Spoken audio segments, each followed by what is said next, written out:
வணக்கம். இந்த வீடியோவில் நம்ம என்ன பார்க்க போகிறோம் அப்படின்னா, கருத்து வேறுபாடு காரணமாகவோ அல்லது வேறு காரணங்களுக்காகவோ ஒருவரை ஒருவர் பிரிந்து வாழக்கூடிய ஒரு தம்பதியினர், அதாவது ஒரு கணவன் மனைவி தங்களுடைய திருமண பந்தத்தை தொடரலாமா அல்லது முடித்து கொள்ளலாமா அப்படின்ற ஒரு மனக்குழப்பத்தில் இருக்கும்போது, திருமண பந்தத்தை தொடரும் விதமாகவோ அல்லது திருமண பந்தத்தை முடித்துக்கொள்ளும் விதமாகவோ வழக்கு நடவடிக்கைக்கு போகிறாங்க அப்படின்னா, சட்டப்படியாக அவங்களுக்கு இருக்கக்கூடிய தீர்வுகள் என்னென்ன அப்படின்றத தான் இந்த பதிவில் நம்ம பேச போகிறோம். பொதுவாக பிரிந்து வாழக்கூடிய கணவன் மனைவிக்கு அவங்க வழக்கு நடவடிக்கைக்கு போகிறாங்க அப்படின்னா, அவங்களுக்கு பெருசாக என்ன ரெமெடி இருந்துற போகுது? ஒன்று சேர்ந்து வாழ்கிறதுக்காண்டி மனு தாக்கல் பண்ணலாம், அல்லது விவாகரத்து மனு தாக்கல் பண்ணுவாங்க. இந்த 2 தவிர்த்து வேறு என்ன தீர்வு இருக்க போகுது அப்படின்றது தான் இங்கே பெரும்பாலான மக்களுடைய கருத்தாக, எண்ணமாக இருக்குது. ஒருவேளை இதே கருத்து, இதே எண்ணம் உங்களுக்கும் இருக்குது அப்படின்னா, அது சட்டப்படியாக நம்மளுக்கு இருக்கக்கூடிய அறியாமைன்னு தான் சொல்லணும். ஏன்னா இந்த 2 தீர்வுகளை தவிர்த்த இன்னும் சில தீர்வுகளும் நம்ம சட்டத்தில் நம்மளுக்கு இருக்குது. ஸோ அது குறித்த ஒரு சட்ட விழிப்புணர்வையும் சட்ட தெளிவையும் ஏற்படுத்தும் விதமாக தான் இந்த பதிவு. அதிலும் குறிப்பாக நம்மளுடைய திருமண பந்தத்தை தொடர வேணாம், விவாகரத்து வழக்கு நடவடிக்கைக்கு போயிடுவோம் அப்படின்ற எண்ணத்தில் இருக்கக்கூடிய கணவன் மனைவி யாராவது இருந்தீங்க அப்படின்னா, இந்த பதிவு நிச்சயமாக உங்களுக்கு ஒரு பயனுள்ள பதிவாக இருக்கலாம். ஸோ உங்களுக்கு ஒரு சட்ட தெளிவையும் ஏற்படுத்தலாம் அப்படின்ற நம்பிக்கையோடு தான் இந்த பதிவு. ஓகே, சேர்ந்து வாழலாம் அப்படின்ற முடிவு எடுக்கிறாங்கன்ற பட்சத்தில் அந்த நடவடிக்கைக்கு பேர் ஆர்சிஆர் அப்படின்னு பேச்சு வழக்கில் சொல்லுவாங்க. ரெஸ்டிடியூஷன் ஆஃப் கான்ஜுகல் ரைட்ஸ் அப்படின்வாங்க. இந்து திருமண சட்டத்தின் பிரிவு 9 ஆர்சிஆர் பற்றி தெளிவாக சொல்லுது. அதையே இந்து திருமண சட்டத்தை பற்றி சொல்கிறேன்னு நினைக்க வேண்டாம். இங்கே தாக்கலாகக்கூடிய பெரும்பாலான குடும்ப வழக்குகள் இந்து திருமண சட்டத்தின் கீழாக பதிவு செய்யப்படுறதுனால இந்து திருமண சட்டத்தை உதாரணத்துக்கு சொல்கிறேன். திருமண சட்டங்களை பொறுத்த வரைக்கும் இஸ்லாமியர்களுக்கு தனியாகவும் கிறிஸ்தவர்களுக்கு தனியாகவும் சட்ட நடைமுறைகள் இருக்குது. ஸோ இந்து திருமண சட்டத்திற்கு பேரலாக இருக்கக்கூடிய கிறிஸ்தவர்கள் மற்றும் இஸ்லாமியர்களுக்கான அந்த சட்ட நடைமுறைகளை கீழே டிஸ்கிரிப்ஷனில் வேணால் நம்ம செக்ஷன் வைஸ் சொல்லிடலாம். ஸோ இங்கே பெரும்பான்மை அப்படின்ற அடிப்படையில் இந்து திருமண சட்டத்தை உதாரணத்துக்கு சொல்கிறேன். ஓகே, பிரிவு 9 படியாக சேர்ந்து வாழ்வதற்காக தாக்கல் செய்யக்கூடிய அந்த மனு நடவடிக்கைகள் குறித்த விவரங்களை இந்து திருமண சட்டம் விரிவாக சொல்லுது. அந்த வகையில் உதாரணத்துக்கு ஒரு கணவர் பிரிந்து வாழக்கூடிய தன்னுடைய மனைவியை சேர்ந்து வாழ அழைத்து மனு நடவடிக்கைக்கு போகிறார் அப்படின்னா, பிரிந்து வாழக்கூடிய என்னுடைய மனைவியை எங்களுடைய இல்லற கடமைகளை ஆற்றும் விதமாக என் கூட சேர்ந்து வாழ ஒரு உத்தரவு கொடுங்க அப்படின்னு கேட்டு நீதிமன்றத்தில் மனு தாக்கல் பண்ணுவார். இதே நடவடிக்கையை பிரிந்து வாழக்கூடிய தன்னுடைய கணவரை அழைத்து ஒரு மனைவி பரிகாரம் கேட்டு தாக்கல் பண்ணுறாங்க அப்படின்னா, பிரிந்து வாழக்கூடிய என்னுடைய கணவரை எங்களுடைய இல்லற கடமைகளை ஆற்றும் விதமாக சேர்ந்து வாழ ஒரு உத்தரவு கொடுங்க அப்படின்னு சொல்லி மனைவி மனு நடவடிக்கை மேற்கொள்வாங்க. ஸோ அந்த வகையில் ரெஸ்டிடியூஷன் ஆஃப் கான்ஜுகல் ரைட்ஸ் அப்படின்ற அந்த நடைமுறை கணவரும் தாக்கல் பண்ணலாம், மனைவியும் தாக்கல் பண்ணலாம். அவங்களுக்கான நிபந்தனை என்ன அப்படின்னா, ஒரே ஒரு நிபந்தனை தான், மன்னிக்கணும் 2 நிபந்தனை. கண்டிப்பாக அவங்களுக்கு திருமணம் முடிந்திருக்கணும், தற்சமயம் அவங்க பிரிந்திருக்கணும். இந்த சூழலில் இருக்கக்கூடிய நபர்கள் தான் ஆர்சிஆர் மனுவை தாக்கல் பண்ண முடியும்.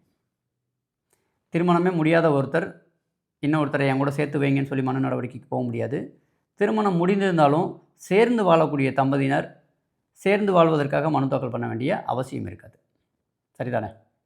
ஓகே, இது சேர்ந்து வாழ்வதற்கான மனு நடவடிக்கை. அது பெரிய விஷயமாக பார்க்க வேணாம், அதை விட்டுருவோம்.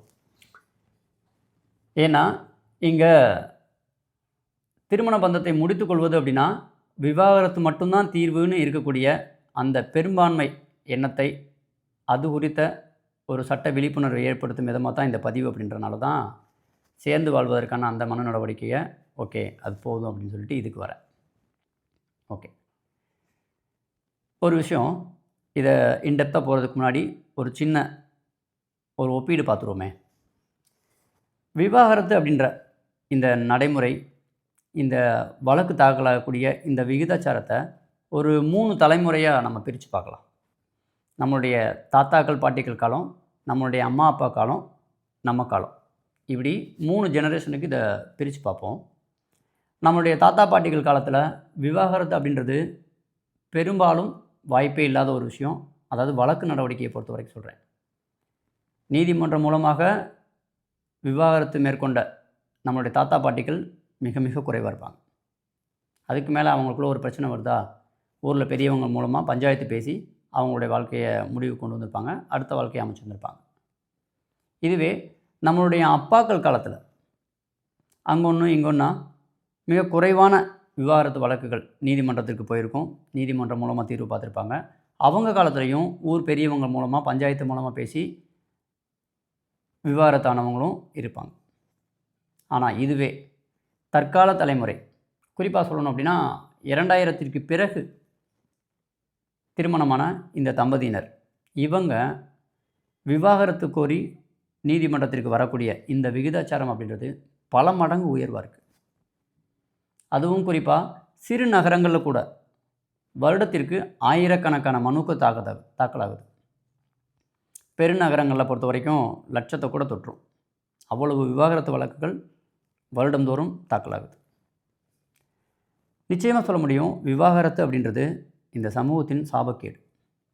ஒரு சிலருக்கு வேணால் விவாகரத்து அப்படின்றது அது மட்டும்தான் தீர்வாக இருக்கும்.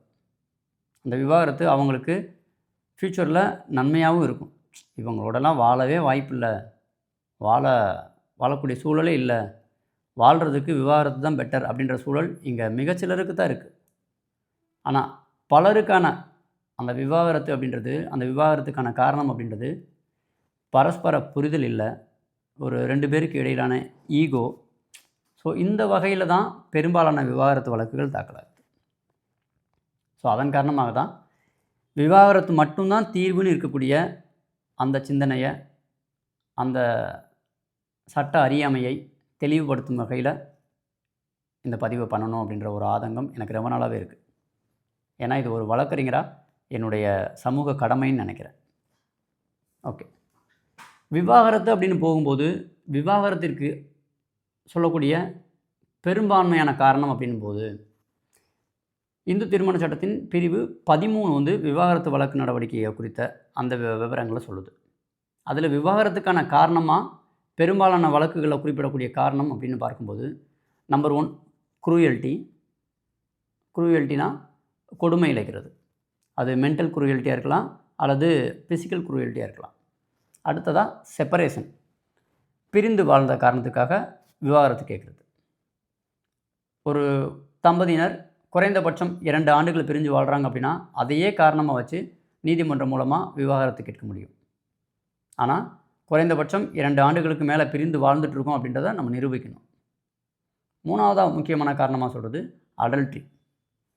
ஒரு கணவர் மனு தாக்கல் பண்ணும்போது தன்னுடைய மனைவி தன்னை தவிர்த்த வேறு ஆணுடன் அல்லது வேறு ஆண்களுடன் தவறான தொடர்பில் இருக்காங்க அப்படின்ற ஒரு குற்றச்சாட்டோட, அல்லது ஒரு மனைவி தன்னுடைய கணவரிடமிருந்து இந்த கிரவுண்டில் விவாகரத்து கேட்குறாங்க அப்படின்னா தன்னுடைய கணவர் தன்னை தவிர்த்து வேறு பெண்ணோடு அல்லது வேறு பெண்களோடு தவறான ஒரு உறவில் இருக்கார் அப்படின்ற காரணத்தை சொல்கிறாங்க அப்படின்னா அந்த வகையிலையும் விவாகரத்து கேட்குறாங்க. இந்த குற்றச்சாட்டுலாம் சொல்லும்போது கண்டிப்பாக இதை நம்ம நிரூபணம் செய்யணும். அடுத்ததாக அன்சோன் மைண்ட். சிவில் நடைமுறையில் ஒரு விஷயம் பார்த்துருப்போம், சிவில் டெத்து அப்படின்னு ஒன்று கேள்விப்பட்டிருப்போம். குறைந்தபட்சமாக 7 ஆண்டுகளாக ஒருத்தரை பற்றின எந்த ஒரு தகவலும் நம்மளுக்கு இல்லை, அவரை பற்றின எந்த ஒரு தொடர்பும் இல்லை அப்படின்னா அவரை இறந்தவராக அறிவிக்க கோரி சிவில் டெத் அப்படின்ற ஒரு நடைமுறை இருக்குது. ஸோ சிவில் டெத்தில் சொல்லக்கூடிய அதே காரணத்துக்காக கடந்த 7 ஆண்டுகளாக தொடர்பில் இல்லை, அவர் குறித்த எந்த ஒரு தகவலும் இல்லை, 7 ஆண்டுகளுக்கு மேலே நாங்கள் பிரிஞ்சு தான் வாழ்கிறோம் அப்படின்ற அந்த அடிப்படையிலையும் விவாகரத்து கேட்கலாம். ஸோ இது மாதிரி இன்னும் சில காரணங்களும் இருக்குது. பிரிவு 13 இந்து திருமண சட்டம் விவாகரத்து குறித்த நடைமுறைகளை தெளிவாக சொல்லுது. அதில் எந்தெந்த காரணத்திற்காக கணவர் தாக்கல் பண்ணலாம், எந்தெந்த காரணத்திற்காக மனைவி தாக்கல் பண்ணலாம் அப்படின்னும் பிரித்து சொல்லுது. ஓகே, விவாகரத்து மட்டுமே தீர்வு கிடையாது. அதாவது நீங்கள் உங்களுடைய திருமண பந்தத்தை முடிவுக்கு கொண்டு வரணும்னு நினச்சிங்க அப்படின்னா விவாகரத்து மட்டுமே தீர்வு கிடையாது. இன்னும் 2 தீர்வுகள் இருக்குது. ஸோ அதில் முதலாவதாக நாம் பார்க்க வேண்டிய விஷயம் நல்லிட்டி ஆஃப் மேரேஜ். திருமணத்தை சட்டப்படியாக செல்லாது அப்படின்ற நீதிமன்ற உத்தரவு, அதுதான் நல்லிட்டி ஆஃப் மேரேஜ். இந்து திருமண சட்டத்தின் பிரிவு 11 மற்றும் 12 ரொம்ப முக்கியமான பிரிவுகள். ஆனால் இது குறித்து பெரும்பாலான மக்கள் நம்ம தெரிஞ்சுக்கிறது கிடையாது. பிரிவு 11 என்ன சொல்லுதுன்னா வாய்டு மேரேஜ் பற்றி சொல்லுது. பிரிவு 12 வாய்டபுள் மேரேஜ் பற்றி சொல்லுது. அது என்ன வாய்டு மேரேஜ், வாய்டபுள் மேரேஜ் அப்படின்ற ஒரு விஷயத்துக்கு ரொம்ப சுருக்கமாக சொல்லணும் அப்படின்னா, ஆரம்பம் முதலே இந்த திருமணம் சட்டப்படியாக செல்லாது அப்படின்றது வாய்டு மேரேஜ். நீதிமன்ற உத்தரவின் மூலமாக இந்த திருமணம் செல்லாது அப்படின்னு அறிவிக்கிறது வாய்டபுள் மேரேஜ். எந்த அடிப்படையில் இந்த வாய்டபுள் மேரேஜை நீதிமன்றம் தீர்மானிக்கும் அப்படின்னா, இந்து திருமண சட்டத்தின் பிரிவு 5ல், அதாவது section 5 of Hindu marriage act 1955 என்ன சொல்லுது அப்படின்னா, சட்டப்படியாக செல்லும் தன்மை கொண்ட ஒரு திருமணத்திற்கு என்னென்ன நிபந்தனைகள்லாம் இருக்கணும் அப்படின்றத பிரிவு 5 சொல்லுது. அதாவது essential elements or ingredient of a valid marriage அப்படின்றதுக்கான நிபந்தனைகளை செக்ஷன் 5 வந்துட்டு டீட்டெயிலாக சொல்லுது. செக்ஷன் 5ல் சொல்லப்பட்டிருக்கக்கூடிய அந்த நிபந்தனைகளுக்கு முரண்பட்டு ஏதாவது ஒரு திருமணம் நடந்திருக்கும் பட்சத்தில் அது பிரிவு 11 படி வாய்டு அல்லது பிரிவு 12 படி வாய்டபுள் மேரேஜாக நீதிமன்ற உத்தரவின் மூலமாக வாங்க முடியும். நல்லிட்டி ஆஃப் மேரேஜுக்கும் டிவோர்ஸுக்கும் என்ன ஒரு வேறுபாடு அப்படின்னு பார்க்கும்போது, டிவோர்ஸ் அப்படின்றது அந்த நீதிமன்றத்தின் விவாகரத்து உத்தரவின்படி அவர்களுக்கு இடையேயான அந்த திருமணம் இன்று முதல் ரத்து செய்யப்படுகிறது அப்படின்ற பொருள். அதாவது தீர்ப்பான தேதியிலிருந்து அவர்களது திருமண பந்தம் ரத்து செய்யப்படுகிறது அப்படின்ற பொருள். அந்த உத்தரவுக்கு பிறகு அவர்கள் விவாகரத்து ஆனவர்களாக சட்டத்தின் பார்வை, இந்த சமூகத்தின் பார்வை இருக்கும். ஆனால் நல்லிட்டி ஆஃப் மேரேஜ் அப்படின்றது நீதிமன்றத்தின் அந்த உத்தரவு அடிப்படையில் அந்த திருமணமே செல்லாது அப்படின்றது தான் சட்டத்தின்படியான பொருள்.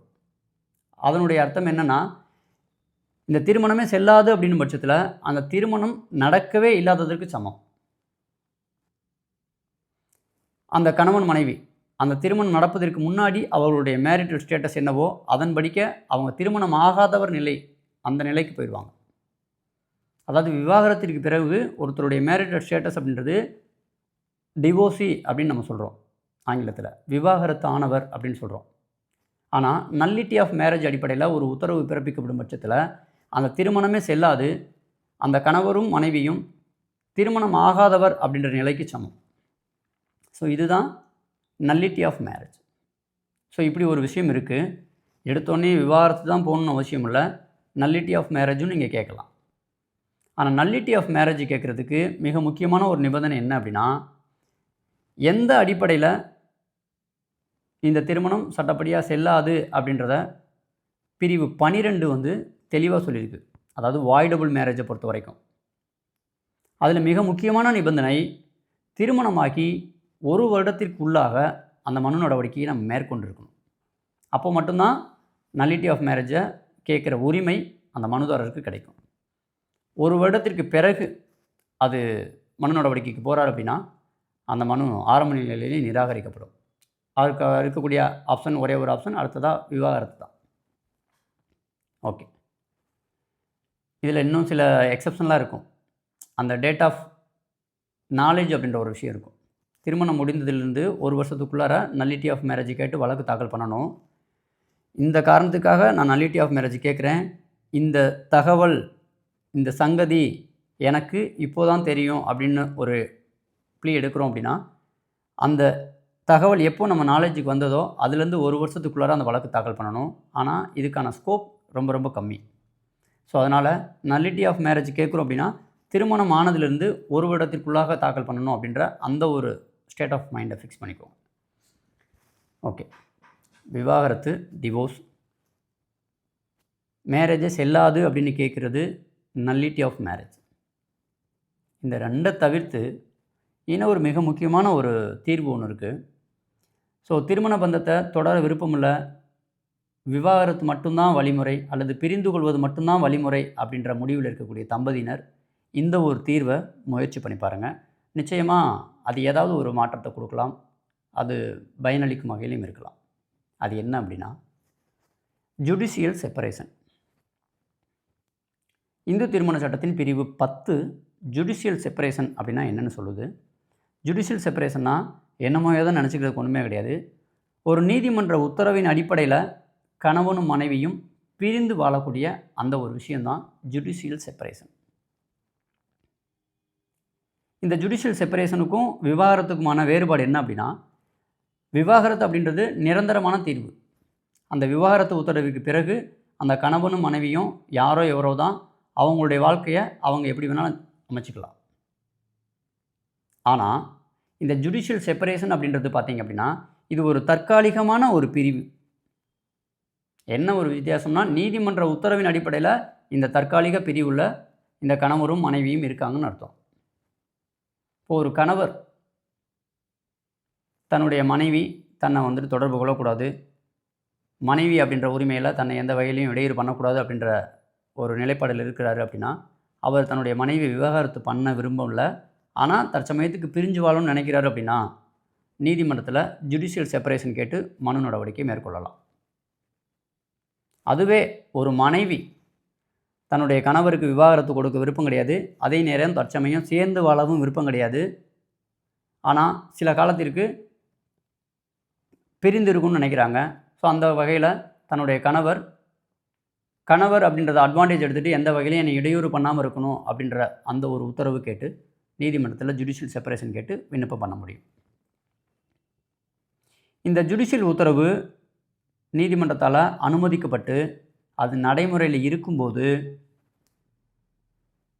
இப்போ உதாரணத்துக்கு ஒரு மனைவி ஜுடிஷியல் செப்பரேஷன் ஆர்டர் வாங்கி வச்சுருக்காங்க அப்படின்னா, மனைவியுடைய அனுமதி இல்லாமல் கணவர் அப்படின்ற உரிமையில் எந்த வகையிலையும் அவங்கள போய் இடையூறு பண்ணக்கூடாது அப்படின்றது தான் இந்த ஜுடிஷியல் செப்பரேஷனுடைய உத்தரவு. இதோட கான்செப்ட். ஏன் பிரிந்து வாழணும் இல்லை பிரிஞ்சிடணும், நீதிமன்றம் மூலமாக விவாகரத்து வாங்கி பிரிஞ்சுக்கணும் அப்படின்ற மனநிலையில் இருக்கக்கூடிய தம்பதியினர் ஜுடிஷியல் செப்பரேஷன் அப்படின்ற ஒரு விஷயத்தை ட்ரை பண்ணணும் அப்படின்னா, இங்கே விவாகரத்து வாங்கினதுக்கு பிறகும் சேர்ந்து வாழ்ந்த தம்பதிகள் இருக்காங்க. ஆனால் அவங்க ரொம்ப ரொம்ப குறைவு. ஆனால் விவாகரத்து வாங்கினதுக்கு பிறகு அவசரப்பட்டுட்டோமோ, இன்னும் கொஞ்ச நாள் நம்ம பொறுமையாக இருந்திருக்கலாமோ, அல்லது சேர்ந்து வாழ்வதற்கு இன்னும் கொஞ்சம் முயற்சி எடுத்திருக்கலாமோ அப்படின்னு விவாகரத்து உத்தரவை நினைத்து வருந்தக்கூடிய கணவர்கள் இங்கே அதிகம், வருந்தக்கூடிய மனைவிகள் இங்கே அதிகம். அதாவது விவாகரத்து உத்தரவு வாங்கினதுக்கு பிறகு வேறு மேரேஜ் முடிஞ்சிருக்கலாம், அல்லது வேறு மேரேஜ் முடியாமல் கூட இருக்கலாம், அவசரப்பட்டுட்டோமோ, இன்னும் கொஞ்ச நாள் பொறுமையாக இருந்திருக்கலாமோ அப்படின்னு வருந்தக்கூடிய தம்பதியர் இங்கே இருக்காங்க. அப்படி நம்ம வருத்தப்படும் போது, இப்போ உதாரணத்துக்கு ஒரு மனைவி தன்னுடைய கணவரை பிரிந்து விவாகரத்து வேணும்னு கேட்டு வழக்கு நடவடிக்கைக்கு போகிறாங்க, விவாகரத்து வாங்கிடுறாங்க. ஆஃப்டர் ஃபியூ இயர்ஸ், ஒரு சில வருஷங்களுக்கு கழித்து நம்ம அவசரப்பட்டுட்டோம், நம்ம இன்னும் கொஞ்சம் பொறுமையாக இருந்திருக்கலாம் அப்படின்னு அந்த மனைவி நினைக்கிறாங்கன்னு வச்சுக்கோங்க. தன்னுடைய கணவரோட சேர்ந்து வாழலாமான்னு அவங்க யோசிக்கிறாங்கன்னு வச்சுக்கோங்க. யோசித்து கணவர்கிட்ட திரும்பி வரக்கூடிய அந்த நேரத்தில் கணவரும் அதே புரிதலோட மனைவிக்காக காத்திருந்தால் தான் இங்கே ஒரு நல்ல முடிவு இருக்கும். விவாகரத்து தான் ஆயிடுச்சுல அப்படின்னு சொல்லி கணவர் அவர் வாட்டுக்கு அவுத்து விட்ட குதிரையாட்டம் இன்னும் ஒரு கல்யாணத்தை முடிச்சுட்டு செட்டில் ஆகிருந்தார்னு வச்சுக்கோங்க.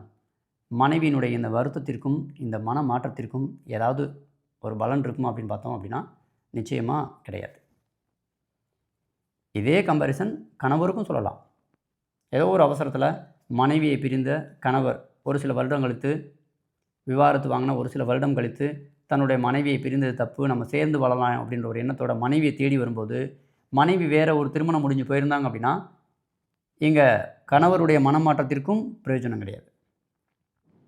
அதனால தான் சொல்கிறேன், எடுத்த எடுப்புலையே விவாகரத்து அப்படின்ற ஒரு முடிவுக்கு போகாமல் ஜுடிஷியல் செப்பரேஷன் அப்படின்ற இந்த தற்காலிக பிரிவை நீங்கள் சட்டப்படியாக தேர்வு பண்ணுங்கள். இந்த தற்காலிக பிரிவில் இருக்கக்கூடிய இந்த காலகட்டத்தில் கணவர் மனைவிக்கு இடையில் ஒரு பரஸ்பர புரிதல் வரலாம், நம்மளுடைய தவறுகளை நம்ம உணரவும் ஒரு வாய்ப்பாக இருக்கலாம், அவங்களுடைய தவறுகளை அவங்க உணர்வதற்கு ஒரு வாய்ப்பாக இருக்கலாம். ஸோ அந்த வகையில் ஒரு மனம் ஆறுதலாகி சேர்ந்து வாழ்வதற்கான ஒரு வாய்ப்பு இருக்குது. ஏன்னா ஜுடிஷியல் செப்பரேஷன் இருக்கும்போது நீதிமன்ற உத்தரவின் அடிப்படையில் நம்ம பிரிந்து வாழ்கிறோமே ஒழிய நம்ம இஷ்டத்துக்கு நம்ம வேறு யாராவது கல்யாணம் பண்ணிக்கலாம்னு அர்த்தம் கிடையாது, அவங்க இஷ்டத்துக்கு அவங்க யாரையும் கல்யாணம் பண்ணிக்கலாம்னு அர்த்தம் கிடையாது. பிரிந்து வாழ்ந்தாலும் இந்த கணவருக்கு அவங்க தான் மனைவி, அந்த மனைவிக்கு இவர் தான் கணவர். இதுதான் இந்த சட்டத்தில் இந்த நடைமுறையில் இருக்கக்கூடிய ஒரு பாசிட்டிவான ஒரு விஷயம். ஸோ ஜுடிஷியல் செப்பரேஷனில் இருக்கக்கூடிய இந்த காலகட்டத்தில் ஒருவேளை இவங்க மனம் மாறுதலாகி சேர்ந்து வாழ்ந்தாங்க அப்படின்னா அதுக்கு எந்த ஒரு தடையும் கிடையாது. ஒரு பரஸ்பர அன்போட, ஒரு பரஸ்பர புரிதலோட ஜுடிஷியல் செப்பரேஷனில் இருக்கக்கூடிய கணவனும் மனைவியும் சேர்ந்துட்டாங்க அப்படின்னா நீதிமன்றம் ஏன் நீதிமன்ற அனுமதி இல்லாமல் நீங்கள் சேர்ந்தீங்கன்னு கேள்வி கேட்காது. நீதிமன்றம் எப்போ கேள்வி கேட்கும் அப்படின்னா, ஜுடிஷியல் செப்பரேஷனில் இருக்கக்கூடிய ஒரு மனைவியை கணவர் போய் இடையூறு பண்ணாருன்னா, அல்லது ஆர்டர் வாங்கி வச்சு செப்பரேஷனில் இருக்கக்கூடிய ஒரு கணவரை மனைவி போய் இடையூறு பண்ணுறாங்கன்னா, இதை நீதிமன்றத்துக்கு நம்ம தெரிவிக்கும் பட்சத்தில் மட்டும்தான் ஜுடிஷியல் செப்பரேஷன் ஆர்டரில் இருக்கும்போது நீங்கள் ஏன் அவங்கள போய் டிஸ்டர்ப் பண்ணுறீங்க அப்படின்ற ஒரு கொஸ்டினை கோர்ட்டு கேட்கும். அதுவே இவங்க பரஸ்பர அன்போட புரிதலோட சேர்ந்து வாழ்வதற்காக முயற்சி மேற்கொண்டு சேர்ந்து வாழ்ந்துட்டாங்க அப்படின்னா அதை நீதிமன்றத்திற்கு தெரிவிக்கும் பட்சத்தில் நீதிமன்றம் அதை மனப்பூர்வமாக அதை வந்துட்டு அனுமதிக்க தான் செய்யும். ஒரு குடும்பம் சேருவதில் நீதிமன்றம் எப்போவுமே தனிப்பட்ட அக்கறை காட்டும். எடுத்தொடுப்பிலே விவாகரத்து வழங்குறதை விட அந்த குடும்பத்தை சேர்த்து வைப்பதில் நீதிமன்றம் தனி அக்கறை காட்டும். அதுக்காக தான் 2-3 மீடியேஷன் போடுறது, கவுன்சிலிங் போடுறது, இதெல்லாம். ஓகே. ஸோ ஒரு எக்ஸ்ட்ரீம் எஃபர்ட் எடுத்தும் சேர்ந்து வாழ வாய்ப்பு இல்லை, அதனால் விவாகரத்து போயிடலாம் அப்படின்ற மனநிலையில் இருக்கக்கூடிய தம்பதியினர் எடுத்த எடுப்பிலேயே விவாகரத்துக்கு போகாமல் பிரிந்து வாழணும் அப்படின்றது தான் உங்களுடைய எண்ணம் அப்படின்னா, ஜுடிஷியல் செப்பரேஷன் அப்படின்ற இந்த டெம்பரவரி செப்பரேஷனை தேர்வு பண்ணுங்கள். இந்த ஜுடிஷியல் செப்பரேஷன்லையும் சேர்ந்து வாழ்வதற்கு எந்த ஒரு பாசிட்டிவான விஷயம் வரலை, இனிமேல் சேர்ந்து வாழ்ந்தாலும் இது எந்த வகையிலையும் பலனாக இருக்காது அப்படின்ற முடிவுக்கு வந்தீங்கன்னா மட்டும் வேறு வழியே இல்லாத பட்சத்தில் டிவோர்ஸ் அப்படின்ற ஒரு ஆப்ஷனை தேர்வு பண்ணுங்கள். ஒருவேளை உங்களுக்கு நீங்கள் வெறுமனே கணவன் மனைவியாக இல்லாமல் உங்களுக்கு 1 அல்லது 1க்கு மேற்பட்ட குழந்தைகள் இருக்காங்க அப்படின்னா, அது இந்த ஜுடிஷியல் செப்பரேஷன் அப்படின்ற ஒரு விஷயம் இதில் நீங்கள் மனம் மாறுதலாகி சேர்ந்தீங்க அப்படின்னா இது உங்களுடைய எதிர்காலத்துக்கு மட்டும் இல்லை, உங்களுடைய குழந்தைகளின் எதிர்காலத்திற்கும் சேர்த்து ஏதாவது ஒரு வகையில் ஒரு பயனுள்ள ஒரு முடிவாக ஏற்படக்கூட வாய்ப்பு இருக்குது. ஓகே. இது ரொம்ப நாளாகவே எனக்குள்ளே இருந்த ஒரு ஆதங்கம். விவாகரத்து மனநிலையில் இருக்கக்கூடிய தம்பதியினருக்கு அவங்க மனமாறுதல் ஆகும் வகையில் ஏதாவது ஒரு விஷயம் பேசணும், செய்யணும் அப்படின்னு சொல்லி நான் நினப்பேன். ஸோ அந்த ஆதங்கத்தின் வெளிப்பாடாக தான் இன்றைக்கி இந்த வீடியோவை நான் பதிவு பண்ணியிருக்கேன். ஸோ அந்த வகையில் விவாகரத்து மனநிலையில் இருக்கக்கூடிய தம்பதியர், நீங்கள் ஆணோ பெண்ணோ, இந்த ஒரு விஷயம் உங்களுக்கு புதிய தகவலாக இருந்து இந்த அடிப்படையில் நீங்கள் ஜுடிஷியல் செப்பரேஷன் நடவடிக்கையை மேற்கொண்டு ஒருவேளை உங்களுடைய வாழ்க்கை துணையோட உங்களுடைய கருத்து வேறுபாடு மறைஞ்சு நீங்கள் மனம் மாறுதலாகி ஒரு பரஸ்பர அன்போடு நீங்கள் இருவரும் சேர்ந்தீங்க அப்படின்னா ஒரு வழக்கறிஞராக மிகவும் சந்தோஷம். இந்த வீடியோனுடைய பர்பஸ் ஃபுல்ஃபில் ஆகிட்டு தான் நான் நினப்பேன். நன்றி. இன்னொரு நாள் இன்னொரு தகவலோட வேறு வீடியோடு சந்திப்போம். நன்றி.